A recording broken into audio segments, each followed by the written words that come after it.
Oh my god, hi. Hi everyone. Oh my god, hi. My name is Larson and welcome to Not Radio Rebel because I'm not and it's called Not Radio Rebel because I'm not trying to get sued by Disney. Hi everyone. Welcome to our very impromptu episode, our very non-marketable episode, our very non-planned episode. Welcome. How is everyone doing? I hope everyone's doing amazing. I know I am having a rough ass day, but that's okay. You know, I have a commitment. I come to the show, no matter how many tears are shed. I got places to be, people to speak to. People to what? Entertain. Well, that's right. Thank you. No, but like, I don't know. Today's been just like an off day. I think this whole week I was actually, guys, you want to know a little secret? I was actually really thinking about like not doing this episode today. I was like, I don't know. I was like, guys, and I was talking to everyone. I was like, do you think I should skip out this week? Like, I'm not really feeling it. We don't really have a guest. Because we usually have like Larson weeks throughout the season, but I was like, I don't know. Like, we don't really have a guest. What do we think? And it was like, no, Larson, you have to. And I'm like, no, like, they can wait. And then actually, it was my professor who convinced me to do an episode this week. Shout out to them. Guys, it is really awkward. We need to break this up. It's really awkward when your professors listen to your show because especially if they're the professor that you're telling to thousands of people on air that you want to, jump the bones. Well, yes. No, we were in class and he goes, well, I missed you last week. You didn't have an episode. And I was like, well, yes, like I didn't, because it was Thanksgiving. And he was like, well, like the last episode you had was really interesting. You were talking about some professor. And I said, oh God. He knows it's him. It was so awkward.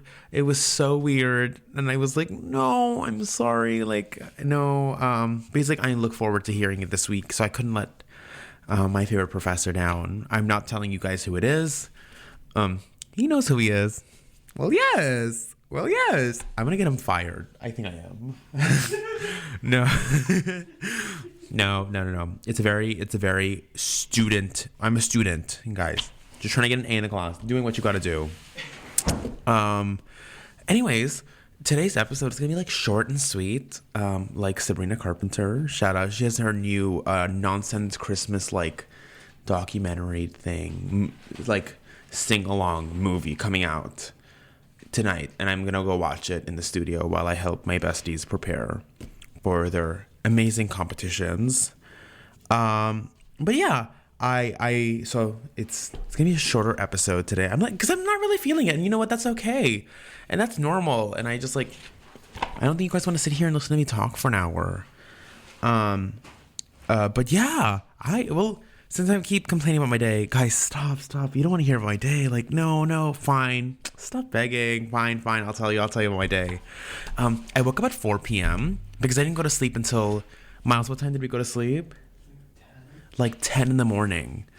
It was ridiculous because we stayed up all night preparing and sewing. And then we went to bed at like 10 a.m. It was ridiculous.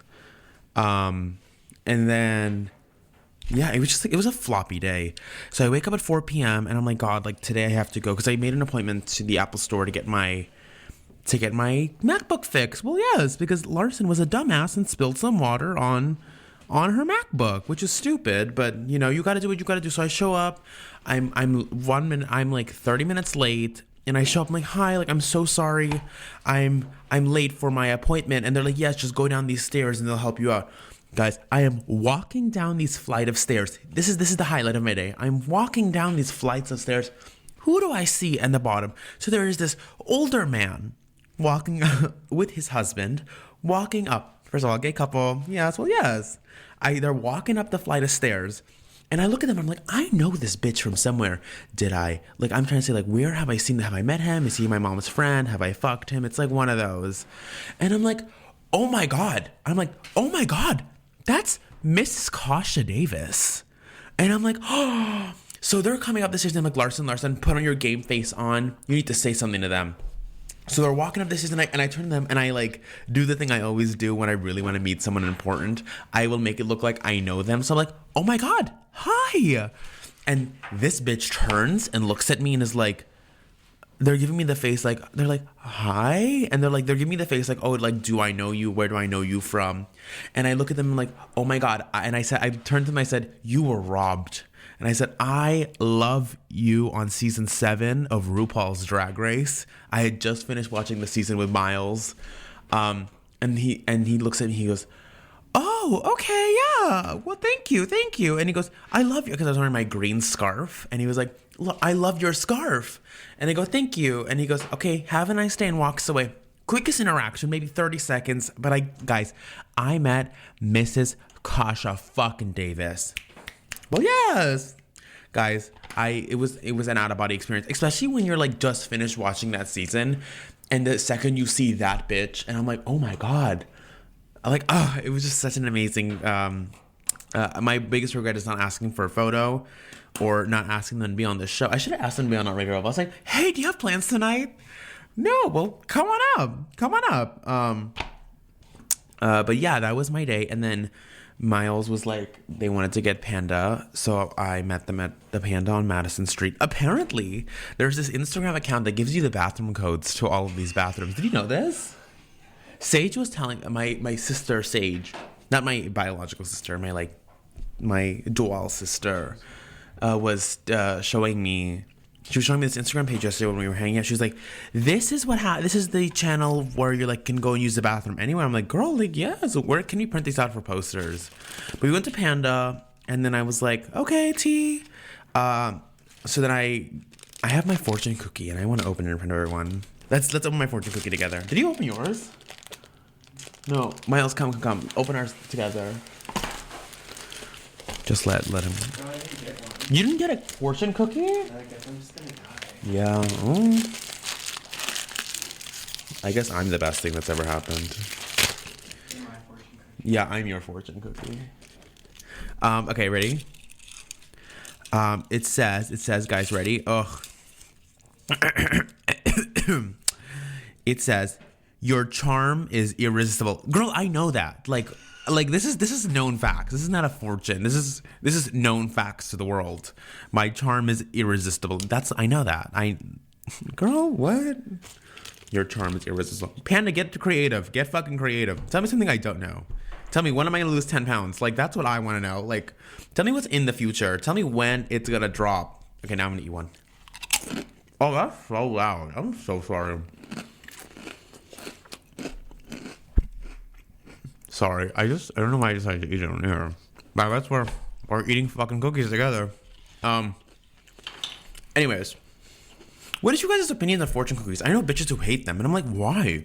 I have this class, my performance class, and this bitch brought like 100 fortune cookies, and everyone was like, I fucking hate fortune cookies. Well, go fuck yourself. Like, honestly, like, what happened to joy? Speaking of sucking the fucking joy out of you, let's wake this up. Finals. Fuck finals. Let's wake that up. Finals have been kicking everyone in my life in the ass. It has been kicking me in the ass. I think I just have a way of like hiding my stress and hiding how I'm feeling. So the rest of the world doesn't know how Larson is going. Or Not Regular, because apparently we're two different people. That was shady.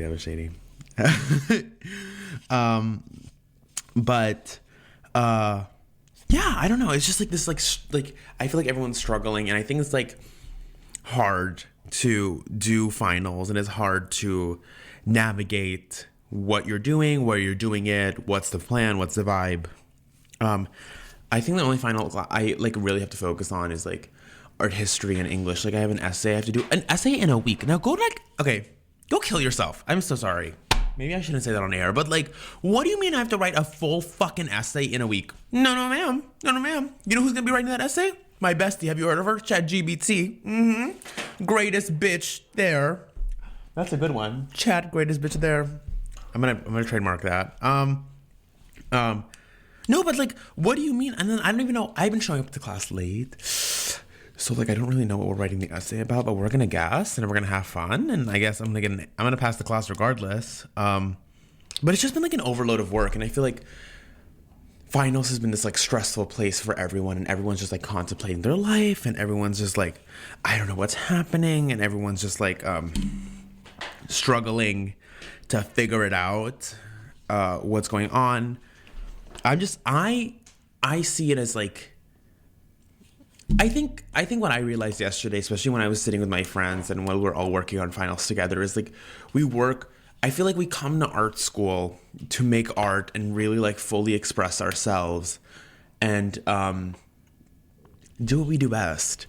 But I feel like it's like the more we stay here, the more we're trying to please our peers and please our professors. And I feel like at that point, we're not really creating the art we need to create. This is why I really enjoy this show, because I'm not really trying to please anyone. I can talk about whatever the fuck I want, whenever the fuck I want, however the fuck I want to. It's just really fucking annoying when like you really want to create this one thing and you have this idea, but then you are getting like turned down by your professors, like, don't do that, that's ugly, or don't, like, girl, let me make the art I want to make. I just wish there was like a school where you could just like sit in the studio all day and make art. I guess that's just like what being an artist is, just like sitting in the studio and making art all day. But I think like it's like this school has sucked the fun out of making art. I still try and have fun, and I still try to make my pieces, but the fun pieces never really translate very well. Everyone here wants to do like dark, depressing shit, talk about trauma, which if that is your case, pop off. If that is what you want to do, pop off. Like, and some people do it really well. But I feel like we've created such a box for ourselves where we cannot create what we want to create and do what we want to do because we're too busy trying to have positive critiques. And there's always that one bitch in class, I think you all know who it is. It might even be you listening, who's always trying to nitpick every little fucking thing in an item. Like, God, I don't like this. I heard a critique from my friend yesterday, who got critiqued on the furs on a coat. What the actual fuck? And it's not even a fashion class. It was a photography class. What are you talking about? The way the furs lay here. Go kill yourself. No, respectfully though. Respectfully. No, like, I don't understand, like, why are you nitpicking? You are not Picasso. You are not Andy Warhol. Calm the fuck down. Like, we don't need to be here and putting each other down. People are constantly looking for flaws in this world. People are constantly looking, like, we already live in such a depressing world. I was telling Miles yesterday, we could be anywhere right now. We're here. Why? I don't know why I'm here. What am I going to do with this degree? Let's wake that up. Let's wake that up. It's just really hard, and like the sleepless nights, and like I can't do it anymore. I am burning out. I know a lot of my peers feel the same way, where it's just like I can't really do it. I can't. I'm just over it. Which is like yeah. And it doesn't really help when you don't feel like, it's really hard to really focus in your work and really feel passionate about something when you have imposter syndrome at the school. I do all the time. I look around, there's people creating art, and there's people who take time and effort into making what they want to make. And like, I don't know, I just haven't really felt like this school is right for me. And I feel like I've really been struggling with that recently, and I feel like it's really hard to vocalize that. I know a lot of my peers have been feeling the same way, where it's like really hard to vocalize how you feel. Like, I used to be excited to come to the fashion studio, and I used to be excited to do those sleepless nights, and I used to be excited to, like, even when I started performance, I used to be so excited to perform and do that. Excuse me. Oh God, I'm like such an uncivilized girl. No, but we all used to be so excited to make this art, and like the more I grow here, the more I realize, like, in like, not to sound egotistical, like I am beyond SAIC, and I'm beyond the work we make here. Not in like like this school is too small for me, but like this school it cannot be the vessel for me to operate the way I want to operate, and it cannot be the place where I make the art I want to make. And I want you guys to know, who are listening, who feel the same way. It's like, it's okay to feel like you don't really belong here and you're like just trying to push through. It just, but I also don't want you to feel like, hey, like I'm forcing myself into this box, because the minute you know that box isn't really fitting, you have to move on in order to succeed in life. And it's like this like struggling to fit in and struggling. I think that's how I personally felt. I feel like there's been a lot that's happened where I'm really struggling to fit in. And I notice with people and my peers here, I try my best to force myself onto them, and I try to like always be there and always have fun, and I want to be that girl, and I want to be the person you call up, and I want to be your best friend. But if that's not working, then I can't like force myself. Same thing with classes. I want to be the next big fashion designer, and I want to make the art I want to make, and I want to I want to paint like the Mona Lisa, if that's what in my category. But I mean, like, I can't, and I like, no matter how much I try, and some of you might say like, well, yeah, like then I've wasted my time here, and I've like, if I'm discovering this, then I've wasted all my time at SAIC, and I'm all like, well, no, you have not. You've learned so much. I mean, Exhibit A, I came here for fashion, and I came here to do that and follow through with that and make that happen for myself. And then I saw a poster for a radio show one day, and I did it. And now this is the best thing I have in my life. It is the most consistent thing in my life. It is the most exciting thing I get to do all day long, every day. I get to work on the show, and this school has given me, and it's given me, say you want to like move on from just being like a fashion designer. You've learned skills. You can sew now. You can do amazing stuff. You've made friends. You've learned skills that will help you in the long run. Yes, you're not getting a degree out of it from here, but you've learned so much. I know I've learned so much. Girl, I didn't even know what a serger was until maybe like 3 months ago. Let's wake that up. I just learned what basting was. Girl, do you know what basting is? No, I didn't. It's when you do the sewing before the sewing. Mind blown. No, when my bestie was like, she's like, yeah, I'm just basting. I'm like, yeah, but there's like no turkey inside. Like, what are you talking about? She's like, no, like it's the same. I'm like, well, yes, fashion major. You better work. I've learned so much, and I'm like slowly coming to terms with like, yeah, this place is not for me. I wanna be on TV, and I wanna have my own show, and I wanna go out, and like, if I could do this all day, I wanna like do a radio show. Like, I've gotten so many more opportunities from this than any of my classes have given me. And I think that's something, if my calling is this, and I have to follow it, and you all have to follow your calling. And don't ever, ever, ever think like you are wasting your time here. One of my closest friends told me yesterday, because I was venting to them about it, Patrick, was like, you have to like leave it in the hands of the universe. If the universe wants it to happen, it will happen. It applies to everything in life. If you want food, the universe will give it to you. If you want friends, the universe will give it to you. If you want a successful career, you just gotta like go with the flow. I think we're also like caught up on like this like hyper planning. We forget about what it means to like just have fun. We are all teenagers. We're entering our 20s. Fuck, what's it called? Carrie Bradshaw doing at 20? I don't know. She was walking the streets of New York. That's where I belong, guys. Can you guys imagine me on the street in New York with a trench coat and like, ooh, like some pumps, like, ooh.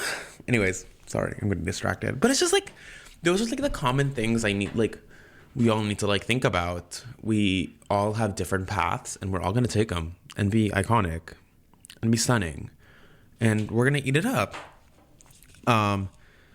Because it's fantastical.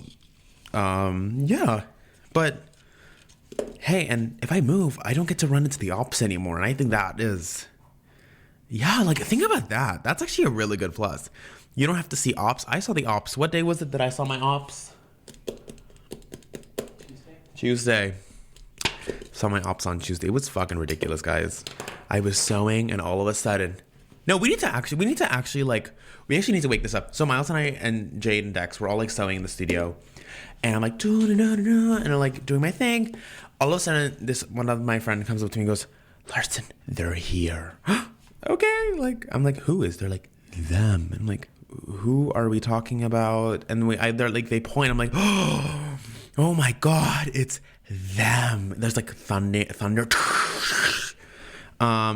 But then I was just like, yeah, like it was kind of awkward, like being like 6 feet away from someone that you guys are ops with.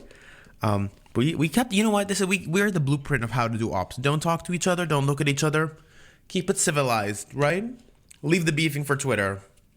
I know that's right. No, it's just like annoying as fuck. Like, I just feel like some of my ops go out of their way to be in my space. Like, I have never seen you a day in your life here. Why are you here? Like the other day, the ops were at my job. Why are you here? It's, you know what? It's giving fangirl behavior at this point. But I'm over it. I'm living my best life. I have amazing people in my life. Regardless. Now I'm on a rant about ops. Why do we have ops? Why can't we all just be friends? It's hashtag awkward. Well, yes. And we just gotta move through life. I don't know. I think it's really hard having someone be considered an op that like 6 months ago was like your everything. So that's just how I feel about it. It's really hard. I don't know. Larson is emotional. No, it's just like really hard because I'm constantly feeling like it's like grieving. It's like hard. We always talk about like grieving a relationship or like grieving a person after they died, but like I don't think we really like wake up what it feels like to grieve a friendship and grieve. And it's like you're constantly thinking like, are they thinking about me the way I'm thinking about them, or is it hard? Why is it so hard to get over them, and why does everything remind me? Because we did everything together. Why is it so hard for us to move on? I don't know. I just think it's like ridiculous sometimes, but that's just the way life goes. Yeah, I've done my Instagram stalking. I hate to admit it, but it's like normal, and I'm struggling with it, and I'm like learning every day. Yeah, it's like really hard for like going to like sharing so much time with someone to like you can't even be in the same room with each other, and you're like constantly being like, oh my god, like what happened? And I think what really did happen was because it was just dying. It was. And I tried my best to keep it alive. And for them, it was okay to move on, which is normal. Like, I think that's where I went wrong. It was like, oh my God, like, I feel like I am really struggling with the fact that this friendship that I care so much about is fading. And I'm like trying everything in my power to like use the defibrillator on it. And like, Papa, please. And I like, sometimes things just die and you just have to let it die. Everybody dies. Surprise. That's a really sad song. Hey, and I hope you're happy, and I hope you're doing well, and I hope you're fantastical. And I'll see you in another life, I guess. Moving on to from grieving friendships to making new friendships. I have this semester I've made so many more new friends. Wait, that's not shady. Not like that. But like I made so many friends, or like some might say like a sisterhood. I've created a atmosphere for me to grow and for me to live and for me to make things happen. I have made so many new amazing sisters. Something that I've gained from grieving this friendship is like more dolls. I get to hang out with more trans people, and I think I'm really, really, really becoming more proud of my transness and being more vocal about my transness. But it's not a really easy habit. It's not a really easy feat. I came from a place where being me is looked down upon. I come from a place where even my family can't even accept who I am, but it is what it is, and we all move on. And it's like, I'm so glad I'm like finding these support within these trans women, the duals, and I've like become really close with them, and I'm so honored. I can't even like put into words how honored and like how special I feel that they are taking time to like be there. And I know I sometimes know that I can be a little overbearing and I can be a little annoying, but I want to be there for them because it is like the greatest gift of all to be around people who fully understand what it's like to go through what you're going through and who understand the struggles of being a trans person. Like in my old friendships, I don't think I could ever talk about gender dysphoria at all. I could, but I mean like they didn't really grasp the idea of it. And here with my, like, I can talk about how sometimes I don't really feel like a woman and how sometimes it's really hard for me to do the things I do. And I'm not looked down upon for wanting to try new things. And they're supportive and they're uplifting. And I just love my sisters so much. The other day I went to my mother or my other sister's house, Sage, and we did like our estrogen shots together. It's like this like other level of bonding that we like create. I like talk a big game about making your own chosen family, but I feel like I am. And I'm so sorry to some of you who feel like, oh my God, Larson's always here and Larson's so like, but you're never getting rid of me. I'm so sorry. I'm going to be there forever. I'm there to help you. You guys are my sisters. And like, it's just amazing. And I think like sometimes, yes, gender dysphoria can get to my head, especially when like, no shade, like half the dolls do look like cis women and can get away with a lot. It does get to my head very quickly and I can become a raging cunt because I'm jealous, and that's a normal thing to feel. Like why do I put on a dress and look like a big man, and they put on a dress and look like fucking Angelina Jolie? It's like, it's just all the coming to terms with stuff. And it's not self-deprecation. It's just me like learning to accept myself, and through that I'm trying my best, and I love my community I built. Yeah, and I'm so excited for where my future is going to take. We'll hear more about this next week with our very special guest, but I'm like, yeah, I just feel like I'm growing as a person. I think from October to now, I've changed so much. I've taken leaps I have never thought to make. I am happy. I am healthy, hopefully. Yeah, I'm healthy. I'm doing what I want to do, and I'm like not really like, I haven't really like, I'm starting to find validation within myself instead of looking for it elsewhere. And that's amazing. And I love all my friends. And if my friends are listening, which they probably are, I love you. I love you. You love me. We're a happy family. That's a really good song, guys. We need to bring Barney back. I heard they were going to make a Barney live action like horror movie. Did you hear about that? I don't know what happened. Like, fuck. Did you see the Winnie the Pooh horror movie? I did not see the Winnie the Pooh horror movie. Should we watch that? Do you want? Oh, we can watch it. Live stream. Yeah, we're gonna watch it then. Yeah, we're moving through life. Moving through life. It's dancing through life. Well, yeah. Amazing new opportunities. I think we're close to the end of the show, but there's a couple things I want to talk about. I was on Sanova's show yesterday, which was really fun. I love her. Go check out her show, The Sanosphere. It was so fun. I've never done an interview. It's really taught me a lot, what to look for, what to ask for.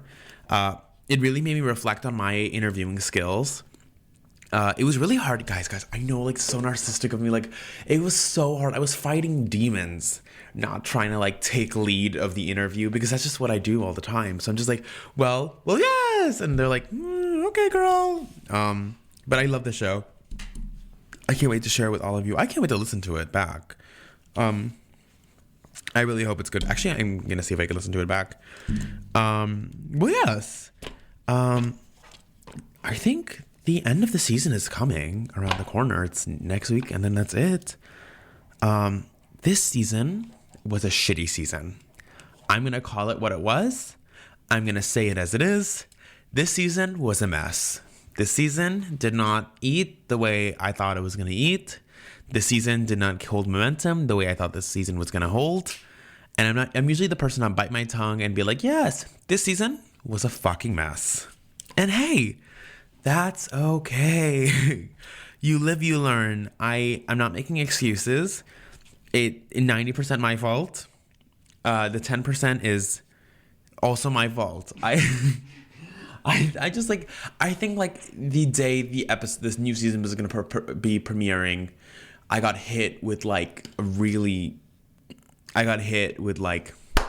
bad news. And like something really major in my life happened. So I was just like, fuck. And then I just went into this like spiral, like, what do I do? What am I meant to do? How can I make this season more productive and approachable for everybody? And you know, like guests kept falling through. I guess like the show didn't have as momentum that season 2 had. But we're finally back on track. I have fucking buried all the graves. I have, you know, it's just like a lot. I think like losing a manager is like a really hard work because you don't really realize how much this show is a 2-person job until like I'm doing everything by myself and juggling schoolwork. So it's just like a lot where I'm like, I don't know what to do. And I have the most amazing person in my life who helps me out as much as they can. Which is, yeah, they're in the studio. But I just think like I'm just struggling. It was just a struggling period, and that's normal. And I think that's a transparency I'm going to have with you guys. Now I just realized I've been rambling, but it was a shitty season. But next season, trust and believe, 10 times bigger. Some might say 4 times bigger. No, it's amazing. It's going to be really good. We're really thinking about how we can take Not Radio Rebel into a new atmosphere. Some might say a new Santa-sphere. That's a really funny one. I'm going to start using that. I'm going to tell her about that. But yeah, I think that's all I want to talk about today. Crush of the week? Guys. I met the father of my children. I did. I met the father of my children yesterday. Miles and I went to Jimmy's. And, this man was like, what can I get for you? This Arab, 6'5" man. What are you working there, babe? Don't you have like your father's oil company to tend to? Like, come on, yalla ya baba, winik.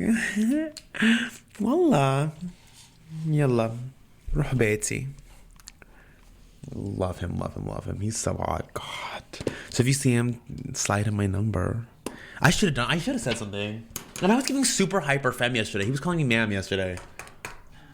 Fuck. Well, hey. That's it. Oh, I got Hinge and then I deleted it.